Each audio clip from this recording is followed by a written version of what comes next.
result in 3D any good 2 theory. Okay. So that's the plan of my talk. So the first topic is some of the people are really familiar. So this is mainly I'm going to focus on review the Witten's work of 88. It's a beautiful paper. I think one of the best papers in 20th century. So that's about 30 years ago topic. And I'm going to talk about the topological string and invariant system. This is actually the first embedded done by Witten in 92 paper. And there's a work by Gopakuma Baffa and Labastida Marino Ogri Baffa. Okay, so that's the embedding the Chern-Simons theory in string theory. And also, recently, so there's a work by Aganagi Shakirov, which actually understands, refine the Chern-Simons theory somehow. And also, this is my recent work with the student at Japan, Kameyama, and my recent work. This is actually only like a 5-month-old result, actually. So which is really recent. Okay. The volume conjecture and so on are first done by the Kashaev, which is around the 90, I think 97 or something. And then later, after that, so the Japanese mathematicians, who's Murakami. So often it's written like Murakami Square. So there are 2 Murakami in Japan, and they work together. They try to relate quantum invariants and not to the classical geometry of the knot complements. That's called volume conjecture. And later there are lots of people working on Gukov and so on. This is, I think, around the 2000. I think 2000, and Gukov's work 83 and so on. And this volume conjecture plays a very important role in 3D correspondence. It's fair to say that it started by the Dimofte, Gukov, Lotte Holland, and also Yamazaki Terashima, and also the subsequent DGG, and so on. After that, there are lots of people working on. So I think this is around the 2011, around the 2011 or 12, and so on. And still, there are lots of things are not understood yet. So I hope after the lecture, you can also start considering the open problems left in this area. So I don't know how much I can talk about these 3D correspondence, but at the end of the lecture, I would like to give you some open problems you can address. Okay. So that's the plan of my talk, lecture series, and I think, yeah, I mean, I don't know how far I can go, but around 1.5 lectures to 2 lectures. This is 1 lecture, and also this is 1.5 lecture. And this is 1 lecture. This is for 2 or 3. That's my plan. 2 or 3 lectures. So that's the plan of my talk, lecture series. Okay, so that's the rough plan of my lecture series. Any questions?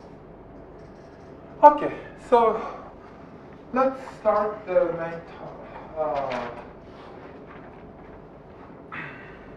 main content of my lectures. Okay, so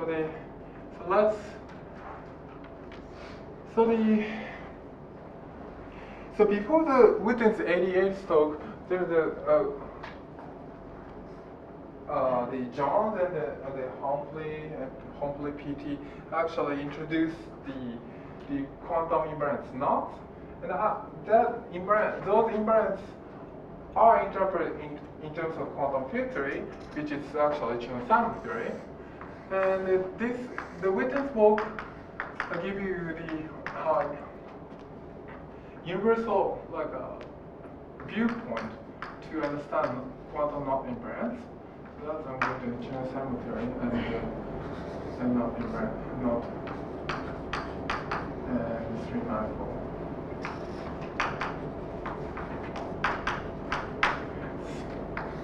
So that's the first topic I'm going to talk about.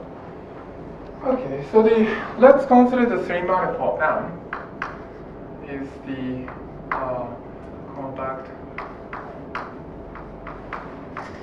three manifold. Oh, by the way, I just want to. How many of you are students? Could you raise your hand? Okay, more than half. Okay, and how many of you are mathematicians? One mathematician. Okay, I try to explain to also in such a way that the mathematician can also understand some part of it.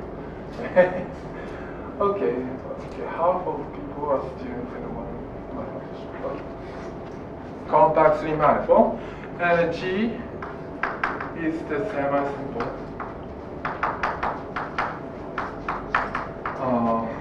The compact gauge group. The first, I'm going to talk about compact gauge group.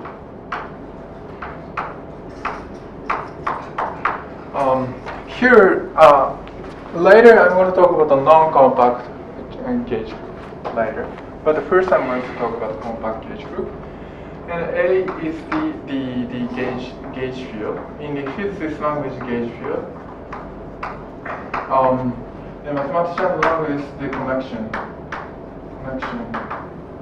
of the principal achievement model.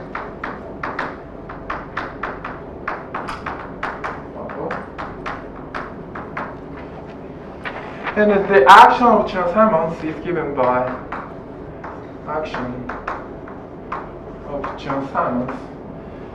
is given by S Chern-Simons is given by K over 4 pi and trace A dA, which dA plus 2/3 which okay. The main feature of this, the action is the metric independent.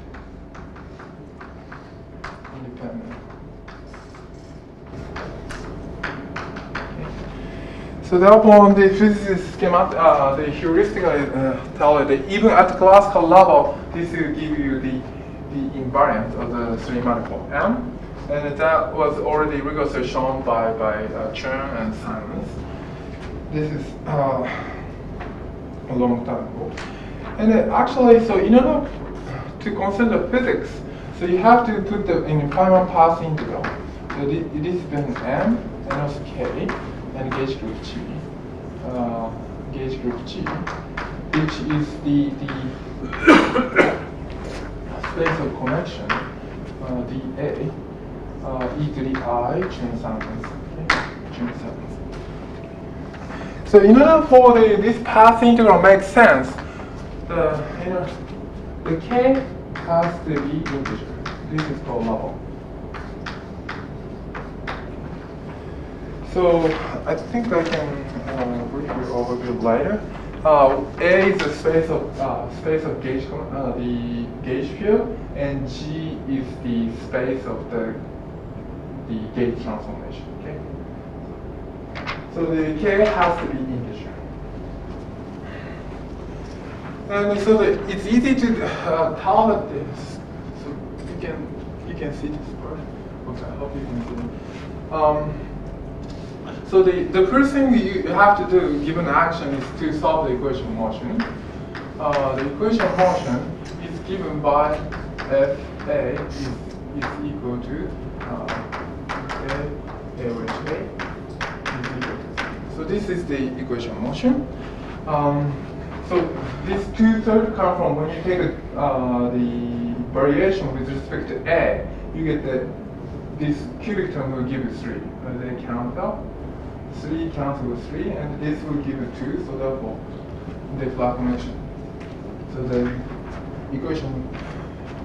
And the modular space of flat connection, so it's a flat connection, and you can consider modular space of flat connection.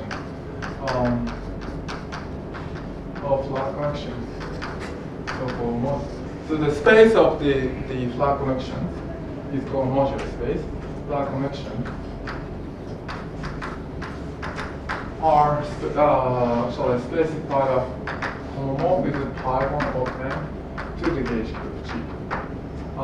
So this is the homomorphism. It's called homomorphism. And sometimes it's written the hom of pi1 n to G. So this is homomorphism or representation, okay, over gauge group G, the up to gauge group G. So this is modular space of flat connection. Often it's written that n flat and n G. Okay. So this is called modular space of flat connection. So the pi1.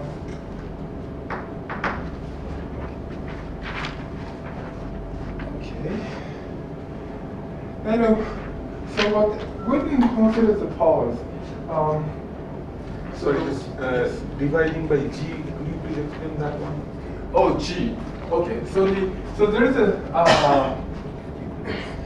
adjoint action you can put. So the given H. So given the element E, rho of E is equivalent to G rho E and G inverse. So there's the adjoint action. They're equivalent. You can consider gauge transformation as a gauge transformation. Any other questions? Okay. So later I'm going to talk about how to compute. But what we can consider is as follows. So this is actually this the classical level. This is classical level. Even classical level. This is the 3-manifold invariant. But even if you put in the path integral, this is also the invariance of 3-manifold. This is 3-manifold manifold invariance.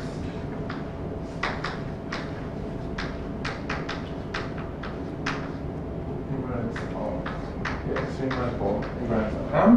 And since it's put in the path integral, it's often called quantum 3-manifold invariance of the 3-manifold M. Okay. And since so it was introduced by Whitman, and it's mathematical rigorously defined by Rishtikin to Rife. So therefore, it often also called by the. Can you see this part? Hard to see that color. Oh, color. Okay, it's better. Let's read out.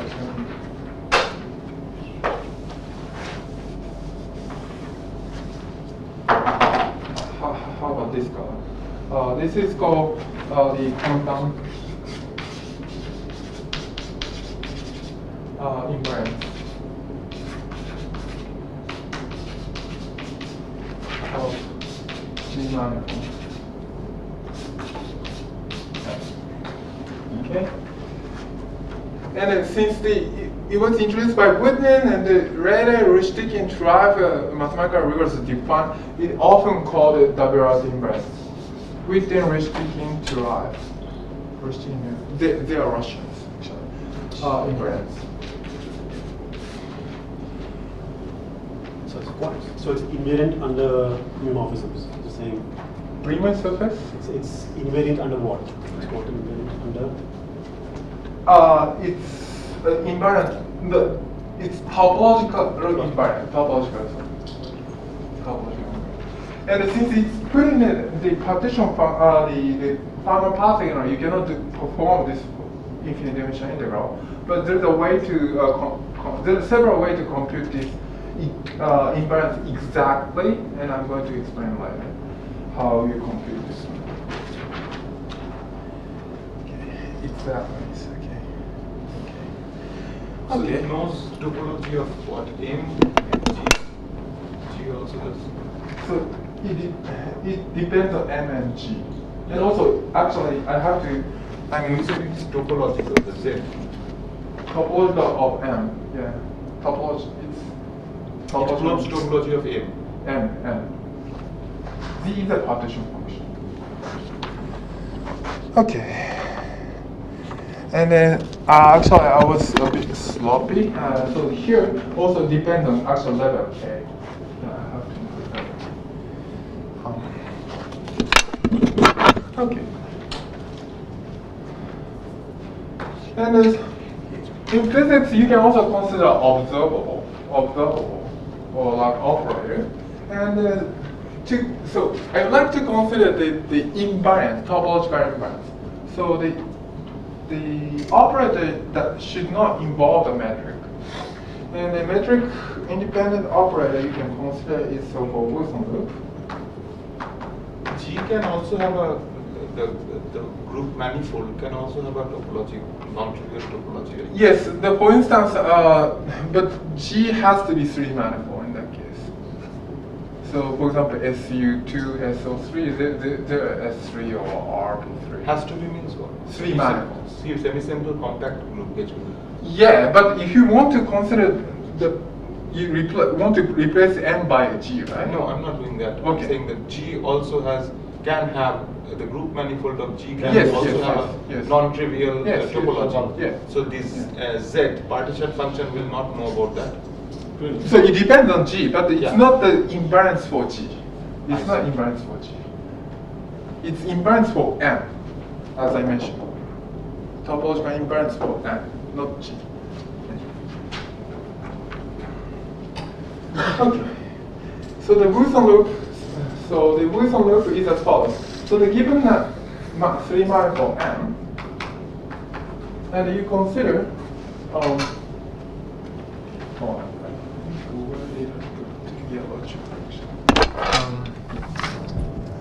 so consider some loop which is the embedding for S1 into M, okay?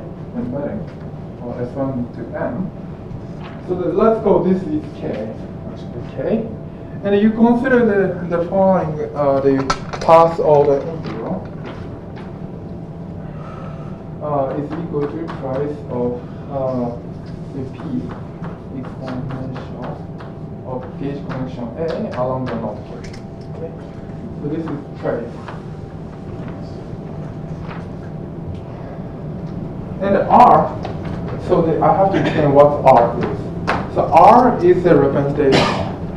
So R is a representation. So representation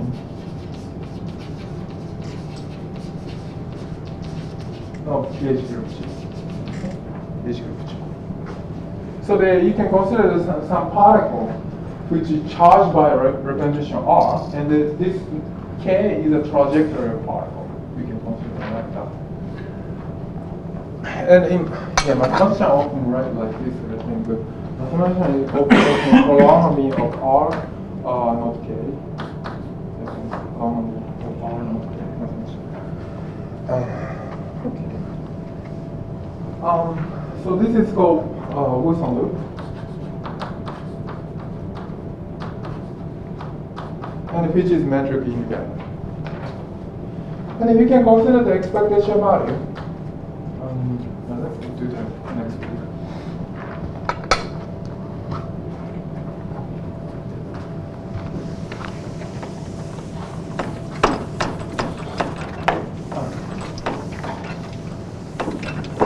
So you can consider the expectation value of this Wilson loop in physics. So in physics, you can consider the expectation value operator. which is you can just put dA and the space of connection G e to the minus I Chern-Simons, S Chern-Simons, and I put just the operator inside of it. Okay, and it turns out that this is this is the quantum invariant.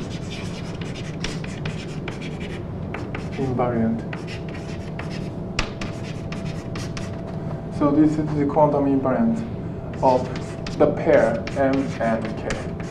So not a knot. So that this loop is often called knot K inside.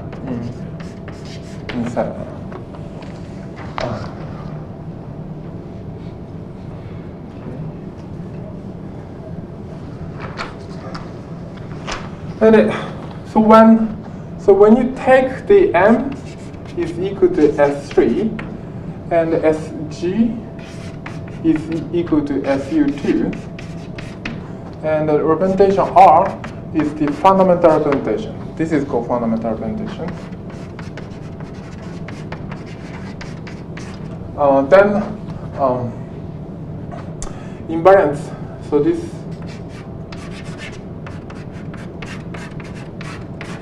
is the same as is equal to Jones polynomial. So the Jones polynomial. Okay, polynomial. So therefore, so this is what's known before the work of Witten. So this Jones polynomial is defined before the Witten's work. But the Witten's picture will give you huge generalization to the arbitrary manifold 3 manifold M and the arbitrary semi-simple gauge group G and representation. The huge, vast generalization of this Jones work. So Jones polynomial is defined as follows: the Q in the positive quotient, so this is called scaling relation Q inverse and negative crossing, and the Q 1/2 minus Q to the minus 1/2. It's okay. So now where Q is actually, so the Q has to be related to some parameter inside the Chern-Simons invariance. In this case, e to the 2 pi I over k plus 2. So the relation is given by at the level k. The Q, so the often Q is called quantum parameter. It's expressed by the level k. What is that notation? What? What is the notation I use for? The Q within brackets, what? The arrows? This one. Oh, okay. So the given a knot. Okay, given a knot. So you can just put the direction, and you assign at each crossing. You can assign this scaling relation. This scaling relation. For instance, so this one. So let me do that. So this so this one is equal to let's see. It's very. I often make a mistake. So this is the plus. This is Q to the minus 2 and the Q inverse Q 1/2 minus Q minus 1/2.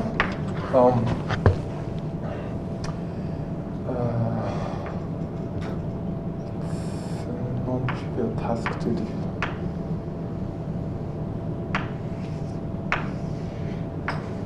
Okay. So this is. So you can assign, so this part is the crossing. Crossing look like this way, okay? and you just put this one into the right hand side, and you just plug into this part by these what two is columns. Q of that crossing? What is Q.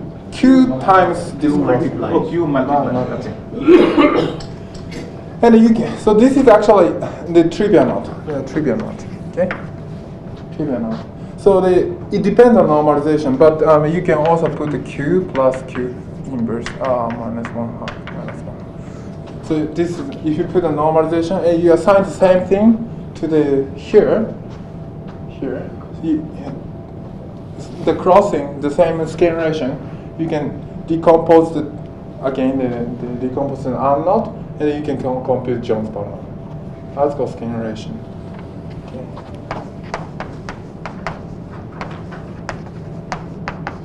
So it's given a scalar relation, it's easy to compute.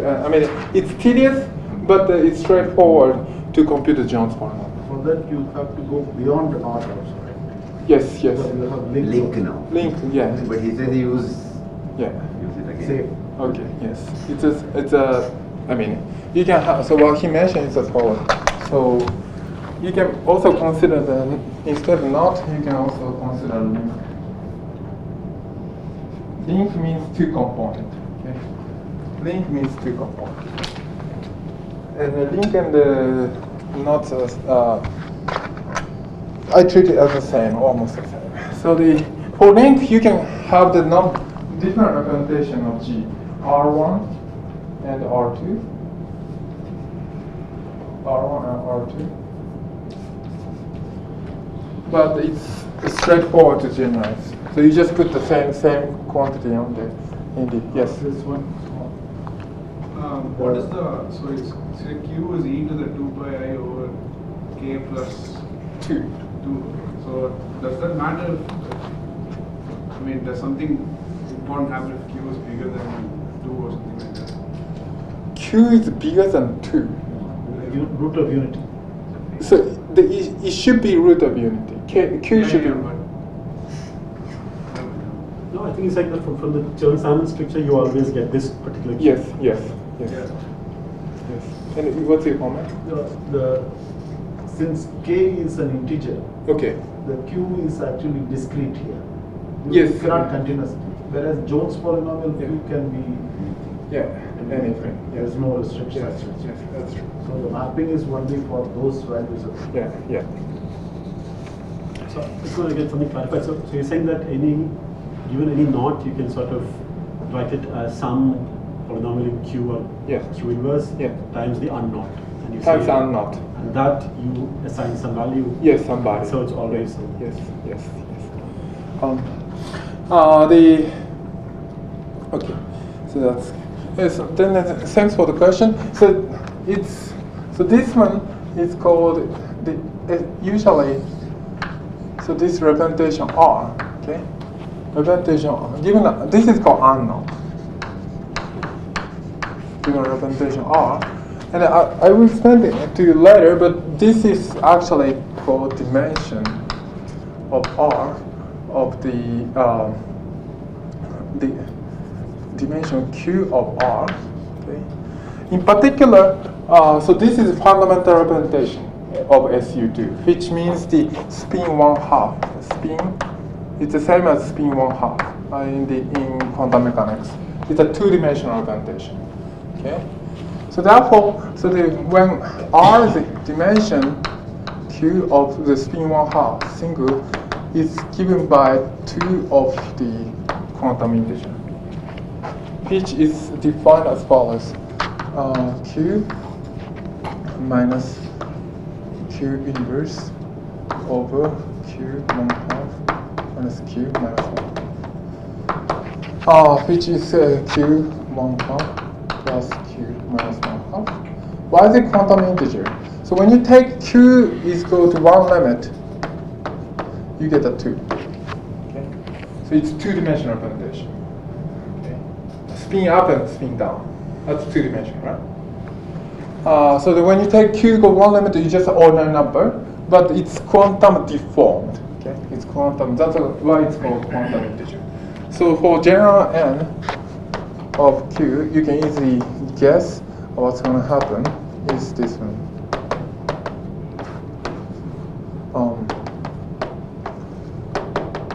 Okay, so that's what's going to happen. For any representation SE2 is given by the Young tableau of single row, and the number n.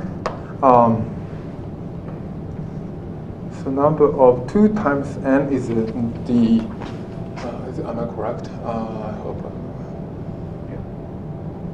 Just a moment. This is sorry. N plus 1. Yeah, n plus 1. N will give you n plus 1 dimensional representation.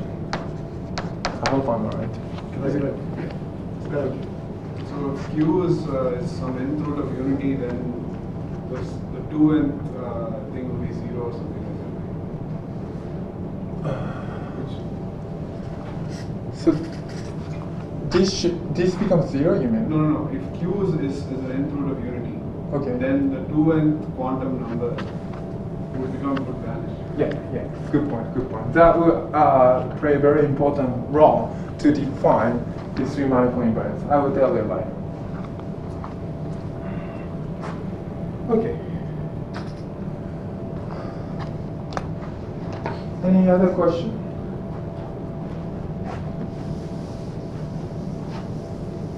What is K again? Sorry. Oh, I already. Yeah, K is a level.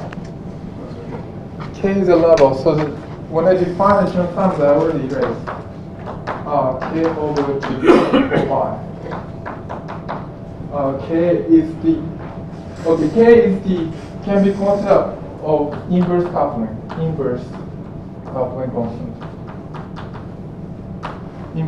constant of the Chern-Simons. The K is the level. Is there a similar definition for SUN as well? Thanks for the question. So the SUN, let's talk about SUN in this case. So if you replace SUN, and consider fundamental limitation, then what's going to happen is as follows. This becomes n over 2, and this becomes minus n over 2. That's the only difference. Okay. Sorry, n is capital N. Sorry. Excuse me. Okay. And in particular,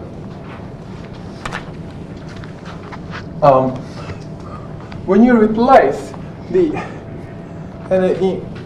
it plays very important role. So that you can take n goes to infinity, so which is large n limit, and the q to the n over 2 affix the so-called q to the n is a. You can put the a different.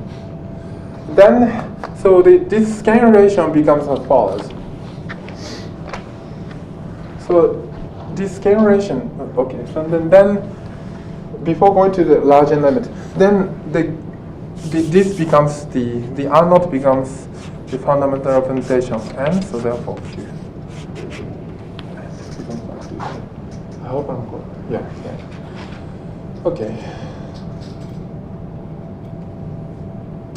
And you can take large n limit. So then replace the q to the n by a.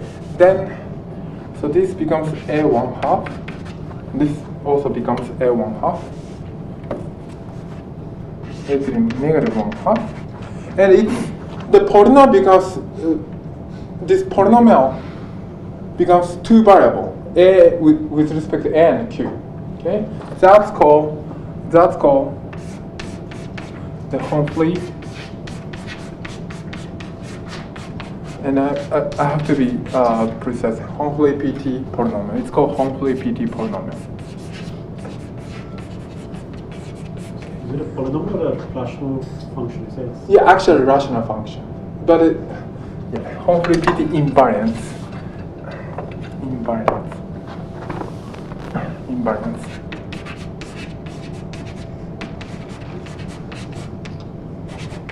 PT invariants. Hopefully, PT means the acronym of the author of the person, author of the paper, who defined these 1, 2, 3, 4, 5, 6 people has written one paper before the written work, and they are actually Polish people. Hopefully, PT are different, write a different paper, and often actually PT is dropped. Often PT is. Actually, I think the history is that they wrote 3 papers and it became 1 paper. Right. 3 papers. Some combination. Okay. It became 1 paper. Okay. So you know much better. But do you have to take n tending to It was a infinity limit paper with 3 sections. for this? I'm sorry. With different authors. Yeah, one paper with different one. Okay.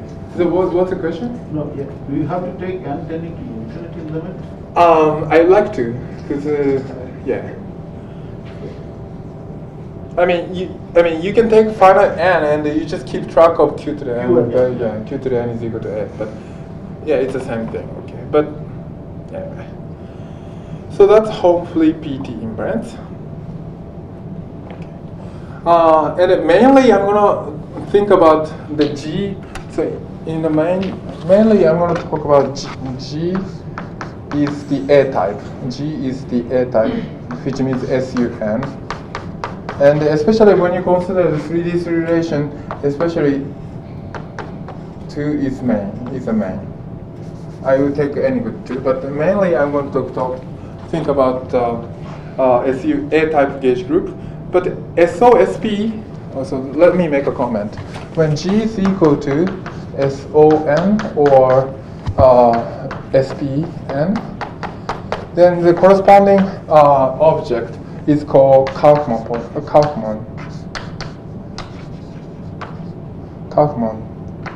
invariant. It's called Kaufman. It's also 2-variable polynomial. It depends on, so the q to the n minus 1 for SON is equal to A for SON. For SPN, actually q to the n plus 1. But anyway, let's not talk about so much about the Kaufman polynomial. Just make a comment. So these invariants are known before the work of Wilson, but we can give you a universal way to. And n is not allowed to be 2 in that case. Oh yes. Yeah. Any other questions? Q is a root of unity, right? Q is a root of unity. How do you take n large for Q to the n? It oscillates. So the k plus 2 should be replaced by k plus n. Yes. K plus n. Oh, okay. So the Q So root is equal to e to the 2 pi I. So in general, Q is related to k plus Dirac-Coxeter number. So what is the larger limit of this? Q to the n, because it oscillates.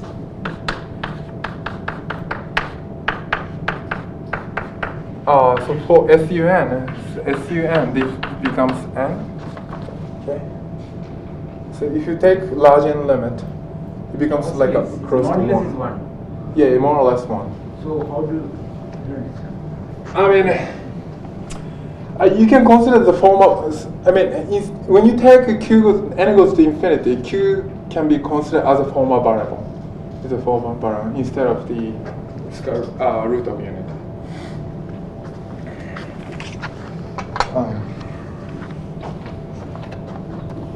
Okay.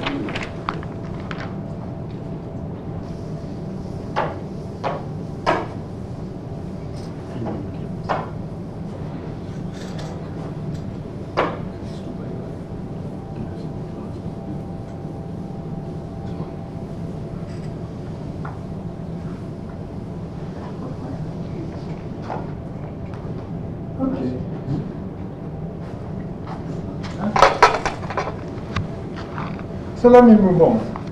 For finite k, q to the power n is 1. For what? For finite k, Finite k, yes. q to the power n goes to 1. When you take n goes to infinity? Yes, that's true. But I mean, when you take q goes to infinity limit, you can as I mentioned, consider that the Q is a formal variable. See, home play already had a polynomial with these two parameters, so this is one way of getting it, okay? That's So all. the home play had a much shorter, That's why- for them it is just another complex number. So this is why. Okay. So now let's consider the following case. Now let's suppose Just leave the shade. Just wait to so M has. Okay, if your students just the exercise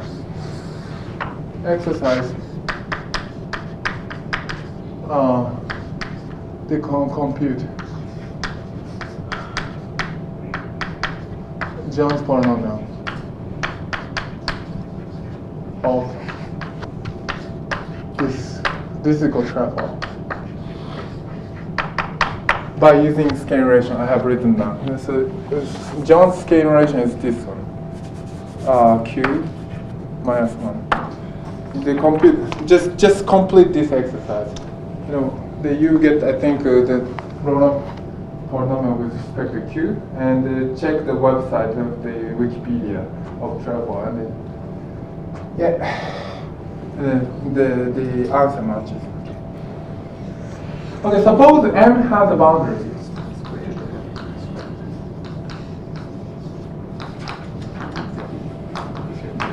Okay, so M has a boundary, and so you have a gauge transformation. A is the gauge transformation. So as you know, gauge transformation is the given by using boundary of M equal to sigma. what? Oh, sorry.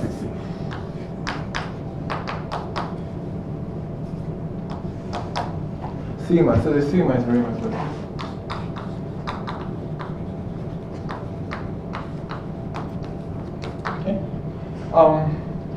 And gauge, if you do the gauge transformation, you get the gauge connection is given by G inverse A, G. Okay. Then, so you can take the Chern-Simons A. So let's go. This is G star A minus S Chern-Simons A. This is the exercise to do. This is given by 4 pi sigma. Trace A which G inverse dg and minus K over 12 pi and trace of G inverse dg cube. Cube.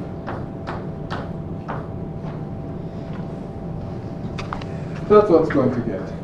And suppose, okay, so for cross manifold, cross means without boundary. This term does not exist, okay? Then it turns out that this term is always integer. This is always integer. Actually, 2 pi times integer. This term is 2 pi times integer. So therefore, in order for the gauge, the path integral makes sense, the level k has to be 2 pi k times inside. 2 pi k times integer. 2 pi k times integer. So in order for the path integral to make sense, though this e to the is Chern-Simons G star A should be equal to e to the I Chern-Simons A for M is closed, boundary M is empty. So therefore the k has to be integer. Okay? Therefore k has to be integer. Otherwise the gauge transformation change the value of action. And so when you take A, if A is a pure gauge, G is dg, pure gauge at the boundary, then this will give you the actually the action of which is a good assumption for the in physics. The boundary is that pH becomes trivial. The pH will become trivial. G inverse dg, which G inverse dg, and minus a over plus trace G inverse dg cube. Okay. And this is actually the action. This is the action. This is the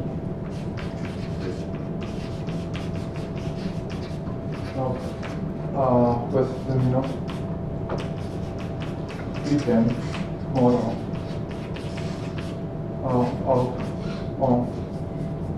on thing. Okay. So therefore,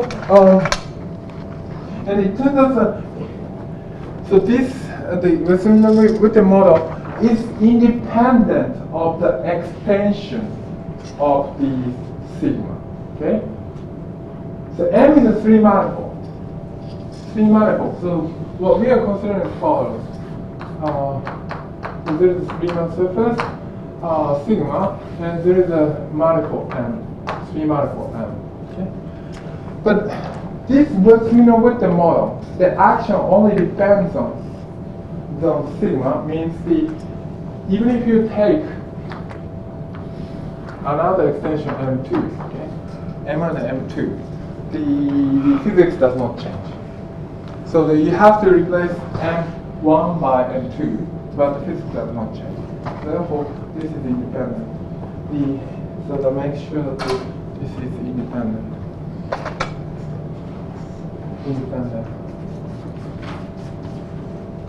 of extension of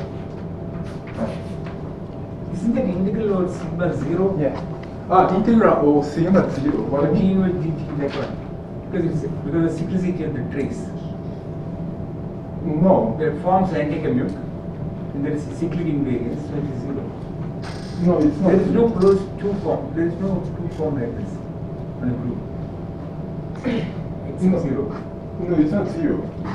Well, how d equal dt, the cyclicity of the so you just put this one G inverse into here? There is a minus sign. Because there are one forms.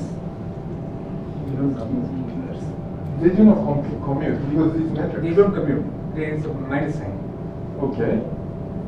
So, but there is a cyclicity. So cyclicity means there is a minus sign. No. So it is equal to negative itself, so it is 0. Wait, just a moment. Just a moment.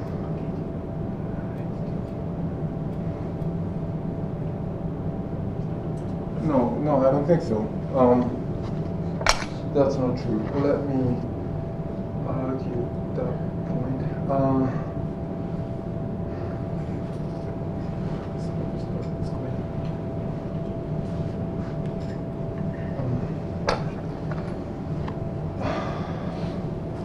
Trace of A, B, B. No, I don't think so. Just a moment. Trace of omega wedge omega. Yeah. The one forms omega is 0. Which omega? For one forms omega is 0. No, I don't think so. I think so. Just a moment.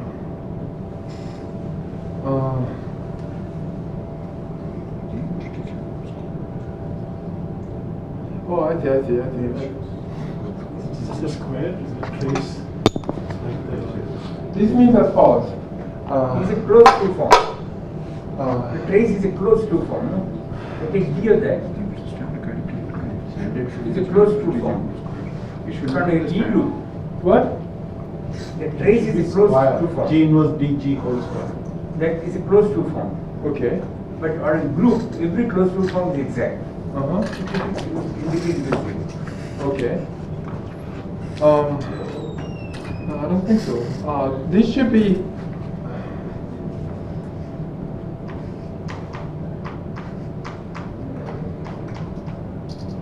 The x1 which dx2.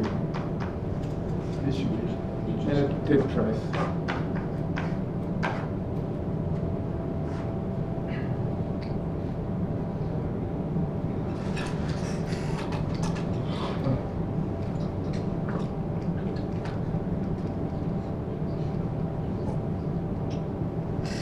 I, J. So I would say I and J. I and J. So this one should be treated like this way. Tensor.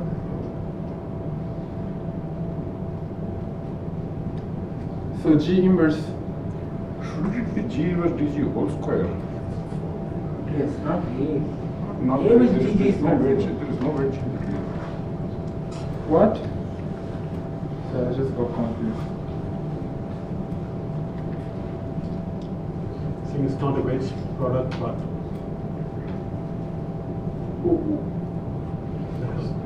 No. so it's a square. Oh, sorry. It's yeah. Yeah, You're it's not a right. wedge product. Yeah. So it's just square. Sorry. That is not zero. That's not zero. A with G inverse G is not zero. This is zero. So no. It should I be mean, square. this should be square. Sorry. So yeah. Yeah.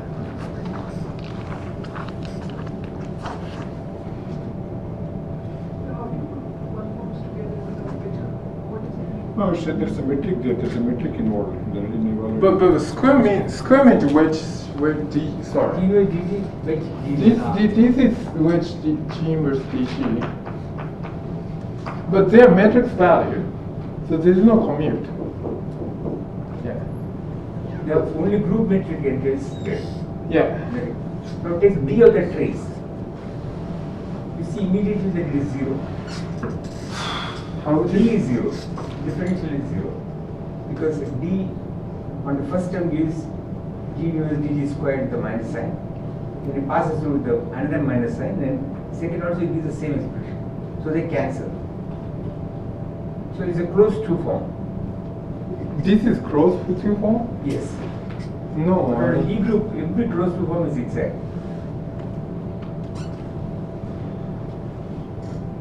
I think so, I don't know. No, I don't think so. Let's postpone it. Sorry. Anyway, so no.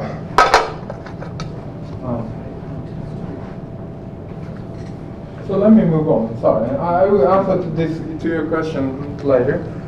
So this is the action working with the model.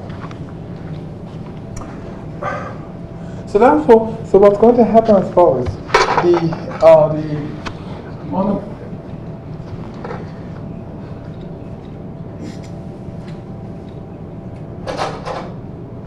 So on the back, so you have a Chern-Simons theory. On the back, you have a Chern-Simons theory. On the boundary, you get the zooming over the model. You can have also Wilson loop inside a three manifold, whatever.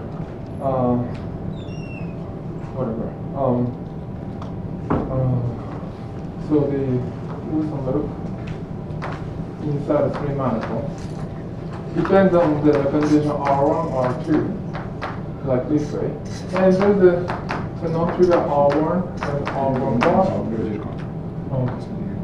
the R2 and R2 bar. Okay.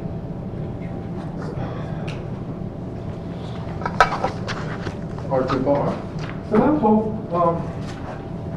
the Chern-Simons partition function. So this Chern-Simons partition function is often physics the boundary you assign the Hilbert space. The boundary you assign the Hilbert space. Okay. And the boundary you get the Hilbert space. Okay. Hilbert space.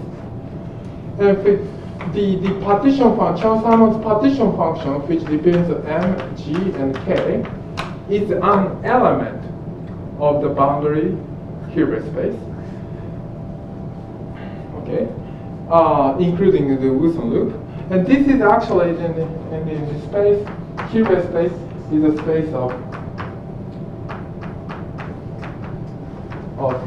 conformal block of the conformal block of the Witten model. And the conformal block, so here, so you have some in this picture like this way. R1, R1, R, R2, R2, R. So this is called conformal blocks.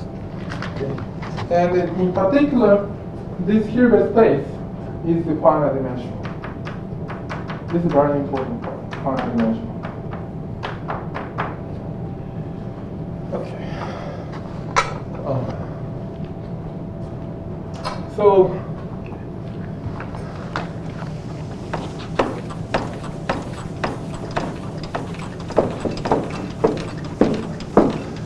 okay.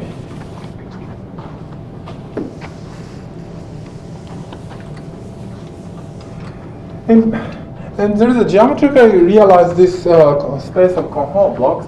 So you consider the space realization of the H of sigma.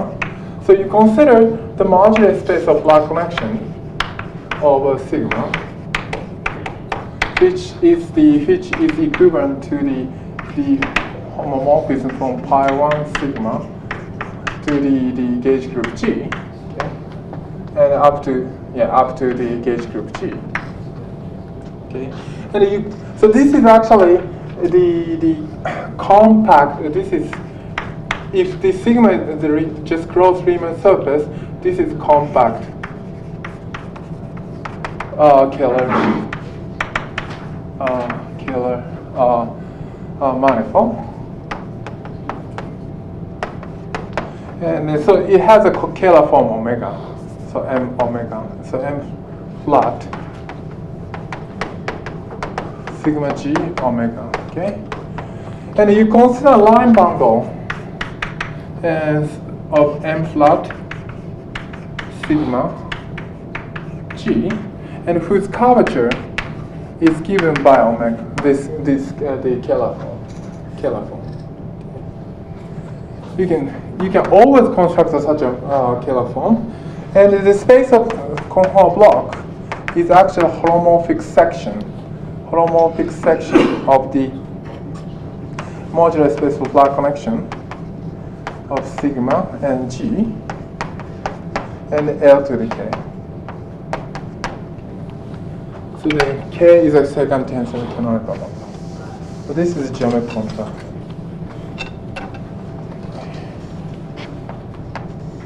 Okay. So this constellation is actually plays a very important role in the algebraic geometry, and it's so. Sorry, what is the K is tensor product? Tensor product, yes. Where K is the level. Yes. K is a level.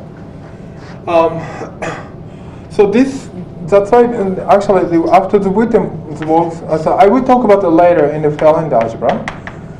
The algebra. Well, then the algebra give you the dimension of this Hilbert space, and I will talk about it later.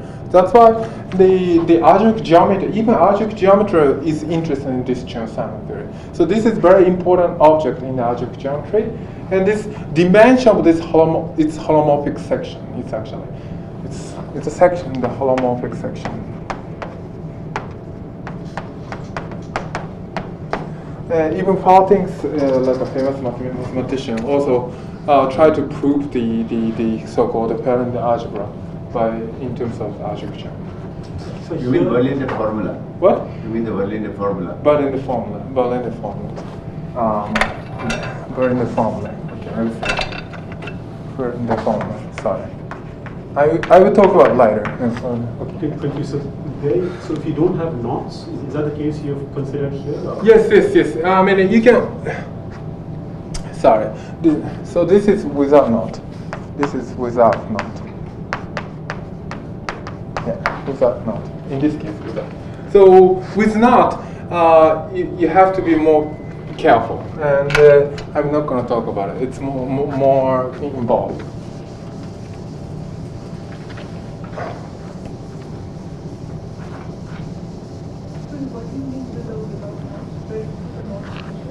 Could you repeat again? Where do the nodes feature? I thought these are just flat connections on. Yes. Actually, so in this case without node. So everything is without node in this case. In the picture he drew, you said there is a. So there is some you have to. In this case, it's called at the boundary primary field. You have to insert in physics language, but I consider there's no such a primary field. You only consider the no punctures. Hilbert space with a no puncture. No punctures.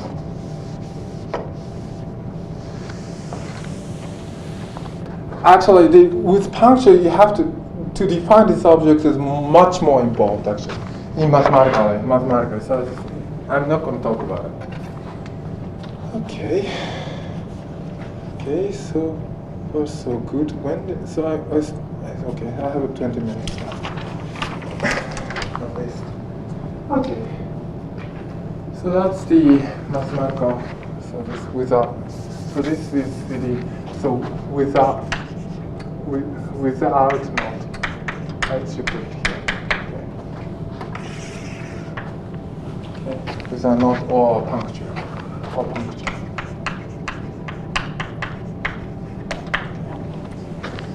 Okay.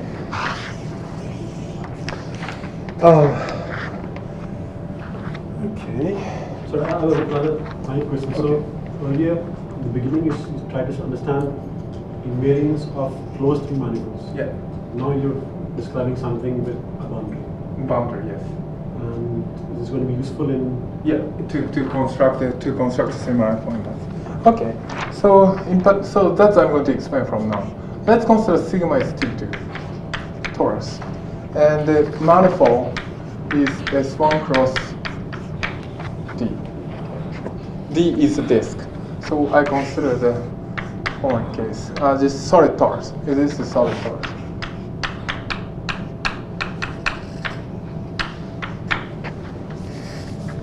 Okay. And I insert Wilson loop inside a solid torus, and it doesn't touch the boundary. It turns out that it's the space of Chern-Simons action of the S1 cross D. So this is three manifold M. Yeah, M, G, and also it depends on representation R. Okay, so I'm going to omit K already. And it turns out this one is actually equal to character. So I'm going to trace of R, Q3, L0 minus C/24. And this is the character of integral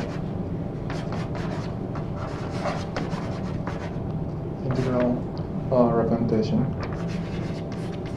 of the Western-Witten affine. So the Western-Witten model is related to affine Lie algebra, and G hat level K. Okay. So this is affine Lie algebra. Okay. And there's a formula in terms of theta function, which I'm not going to write down, but the important thing is as follows. So there's a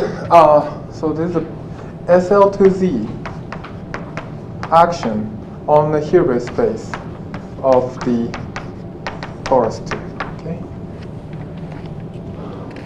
So the modular transformation acts on the torus, and which also acts on can actually lift to the Hilbert space. Are we going to define what is L0 there? This is the no, I'm not going to talk about it. This is the Virasoro, the inside a Virasoro of the with Zumino inside a alpha in the algebra with Zumino with the model. Okay, so it's just a translation. So it's just the natural thing to do in torus in the with Zumino with the model is just take. If you put the torus, you take a trace, and the L0 is a time translation. Okay? L0 is a time translation. Okay? And this is up to correction by C. The C is the central charge. Central charge. Yeah. You don't need to know about these details, but I'm going to talk about this SL to the action. So this chi minus 1 over tau, which is, you can act on S transformation on the boundary, and its transformation R2 SR1 R2 chi R2 tau, and chi R2 tau plus 1 is equal to sum of T R1 R2 chi R2 tau. So there's the SL to the action on the character. So this Hilbert space spanned by the character R of tau, and R is a representation, integrable. Sorry, this one. R is the integrable representation. R is the integrable representation. And the SL to Z is generated by S and T transformation, and which acts on the character. Any questions so far?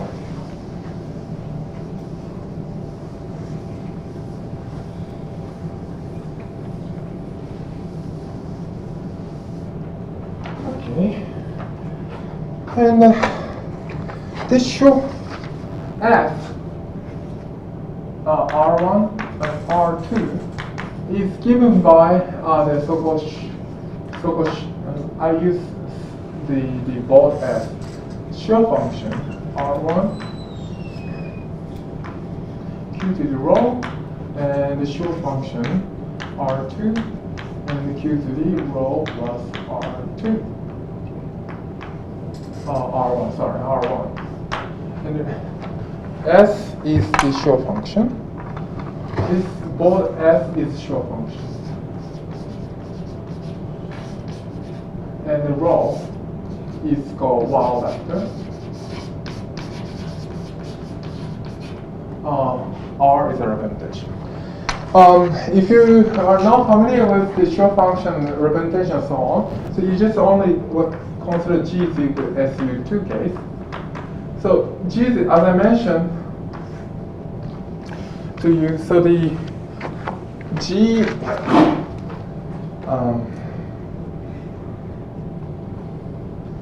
so G is given by, representation is given by the number of boxes, the n.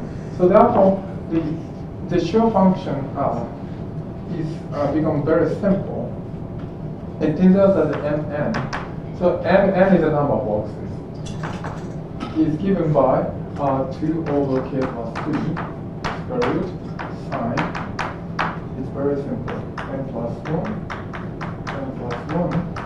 pi over k. So it's very simple. And t can be diagonalized. So the TR1, this T transform T matrix can be diagonalized, which is e to the 2 pi I is the delta R minus C over 24, where the C delta is a scalar dimension. This delta R is a scalar dimension. dimension of R. So then when G is equal to SU2 case, delta of M is just M.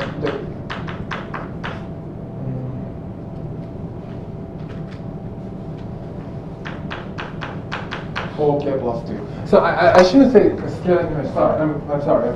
Delta R, I think I should use this called C to R. Sorry, C to R. C to R is the quadratic Casimir. Sorry, quadratic Casimir of representation R. And when G is equal to SU2 case, so it's very simple. Any questions so far? Okay. When you have an affine Lie algebra at level k, yeah, the representations stop at k. Right? Yes, yes, yes. So then you will have to restrict Mn to b, or Mn can exceed k. Yeah, so that's a good point. So somebody asked when k, so the representation, so interval representation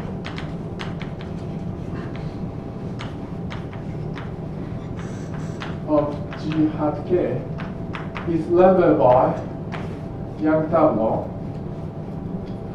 up to rank, so up to rank of G.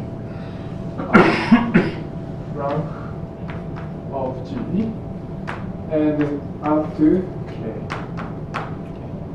Up to K. Then somebody asked when Q is equal to 2 pi e to the 2 pi I K plus H hat.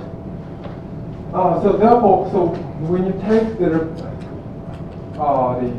K goes, take the power of some up to K, so it vanishes actually. Okay. So therefore, so you have to, the width has to be at most at K. Any other questions? So therefore, this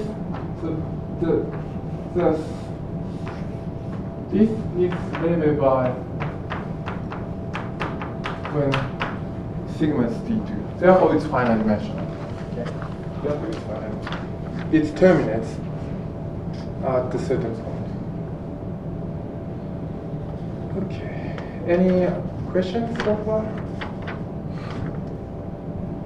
Okay. So using these S and T methods, I would like to show how one can compute the partition function of the Chern-Simons theory.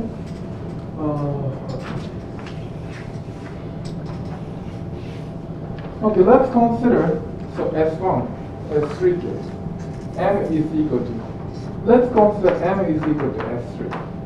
I would like to compute the Chern-Simons partition function. So this S3, you can read here, S3,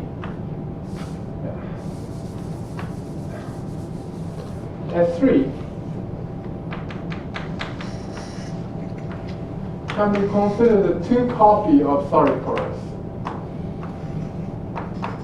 So this is S1 cross D, S1 cross D, solid torus, and group them by S transformation. Okay, do you understand? So there is a meridian and longitude,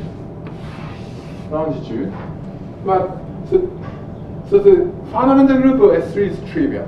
So therefore, this blue element is non-trivial in solid torus, but when you glue them together by meridian of the other torus, it becomes trivial. Okay. The same thing happens in the other torus. So this lead element is non-trivial in this solid torus, but when you glue them to the meridian on the other torus, it becomes contractible. So therefore, the whole space is, or the fundamental whole space is trivial. So that is S transformation. You just change the meridian and longitude. That's called S transformation. So therefore, the partition function of S, Chern-Simons partition function of S and G is given by, so this, without not, you just identify two empty solid cores by S transformation. Okay? So therefore, this is S00 element of the S matrix. Okay? S matrix. So in particular, so when G is equal to SU2 case, you just plug in 0 inside here. And what you're going to get is as follows. So S00 is equal to sine 5 over K plus 2. Okay? K plus 2. So this is the partition function. Chern-Simons partition function of the S3 sphere. So therefore, without performing Feynman path integral, by using the finite dimensionality of modular transformation or acting on the Hilbert space at the boundary, you can get exact partition function of the Chern-Simons path integral. Exact result. Okay, let's move on.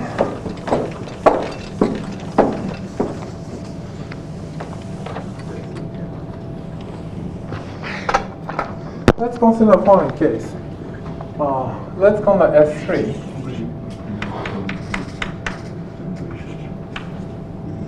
With R naught here.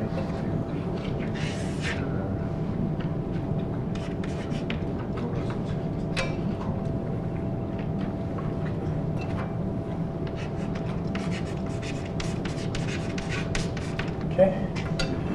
And this is actually the same as there's an empty solid torus by S transformation and put the inside not R. Okay? Not R inside here. Do you understand? So if you glue them together by S transformation, but if you put the one of the result in one of the solid torus, then what you get is S3 with R naught. Okay? And as you can see, so this is empty, just 0. But here you just get the states R, labeled by representation R. So therefore, this is S0 of element. Okay? And plug into here. It turns out that you can put the R2 equals 0. So this is the KL. Next line. Oh?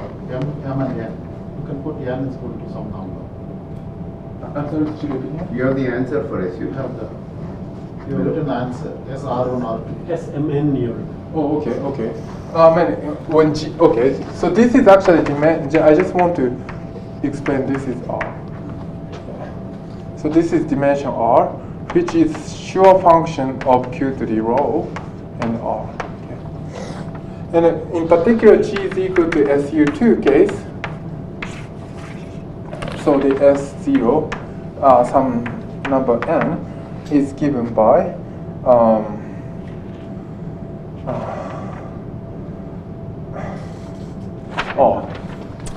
I'm sorry. I think I have to be careful about normalization. Divide by the Z Chern-Simons just as 3. Okay. Yeah. So, thanks for. I have to be careful. So with some loop,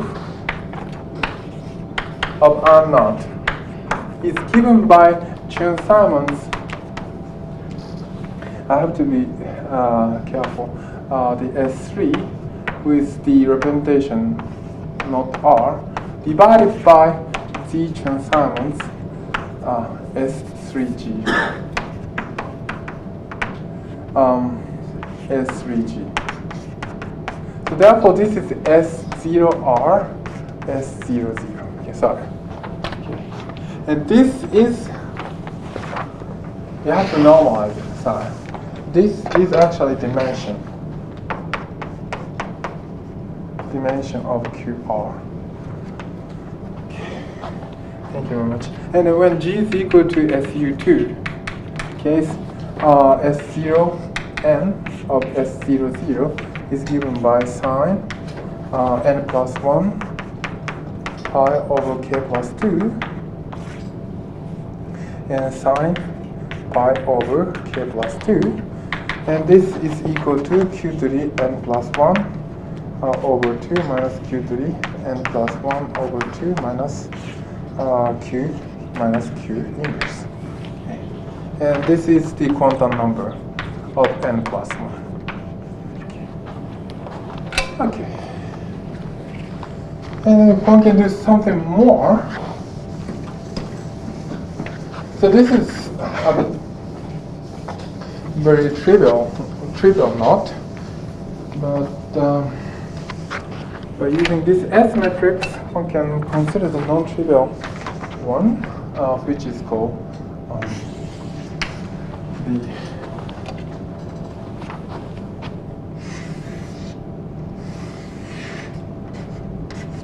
this is called half length.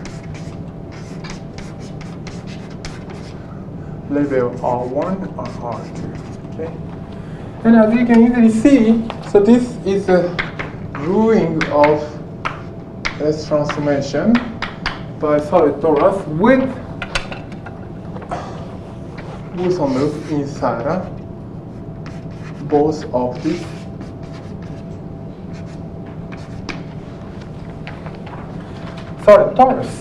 tori.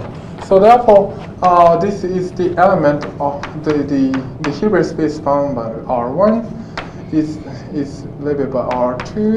The other torus. This is the R1, R2 element of the S matrix. Okay. So therefore, Wilson loop excitation value of half length is SR1, R2 divided by S00. So I have to be normalized by partition function. Okay. So how do you see this exactly? Okay. So the so here, so you can consider as follows.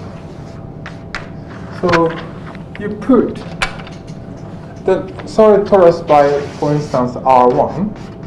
Okay. R1, and another the component is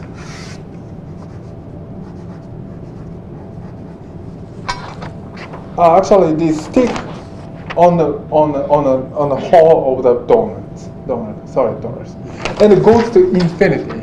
And if you go to infinity, it's connected. Okay, do you understand? But the S transformation changes the eyes. Yeah, so then you can consider that there is a solid torus around here. Goes to infinity. At infinity, it's connected. Okay, so then what you're going to get is half length. So that's what's going to happen. Okay, and so here, as you can easily see, so the this meridian of this solid torus is identified the longitude of the other torus, and the longitude of another torus is identified by meridian of the other torus. That's what's going to happen. Okay, so then the quantum invariant, the half link is given by this modular S matrix of the integral representation of the alpha and B group. Okay.